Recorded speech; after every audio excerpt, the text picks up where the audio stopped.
দর্শক, আমরা এতক্ষণ ছিলাম ওয়াইজ ঘাটে। আমরা চলে যাচ্ছি আমাদের পরবর্তী সংবাদে। এদিকে বিজয়া দশমীতে সারা দেশেও চলছে প্রতিমা বিসর্জন। এর মধ্য দিয়ে শেষ হচ্ছে সনাতন ধর্মাবলম্বীদের সবচেয়ে বড় ধর্মীয় উৎসব দুর্গাপূজা। বিসর্জনের দিনে ঘট বিসর্জনের পর দেবীর চরণে সিঁদুর দিয়ে সমবয়সী নারীরা মেতে ওঠেন সিঁদুর খেলায়।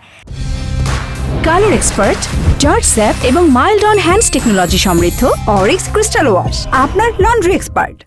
দুপুরে ময়মনসিংহের দুর্গাবাড়ি মন্দির, শিববাড়ি মন্দির সহ প্রতিটি পূজা মণ্ডপে আনন্দমুখর পরিবেশে সিঁদুর খেলা হয়।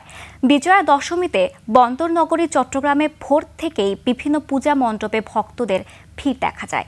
এছাড়া নড়াইল, নওগাঁ, সিরাজগঞ্জ সহ দেশের বিভিন্ন মণ্ডপ ও মন্দিরে উৎসবমুখর পরিবেশে দেবীর আশীর্বাদ কামনা করে সিঁদুর খেলায় মেতে ওঠেন ভক্তরা। যখন আসে সবার মনে আনন্দ নিয়ে আসে। মা চলে যাচ্ছে, মনটা অনেক খারাপ, কোনো ব্যাপার না, আরেক বছর পর মা আবার আসবে। তো মা আসছে, আমরাও বেশ মজা করলাম। তো মা আজকে চলে যাচ্ছে, আসলে চলে যাওয়া না, আগামী বছর যেন মাকে আমরা আরো বেশি করে বরণ করে নিতে পারি। মনটা আরো সুন্দরময় হয়ে উঠুক, সবার জীবনে মঙ্গল বয়ে আসুক, এই প্রার্থনা আমি মায়ের কাছে চাইলাম।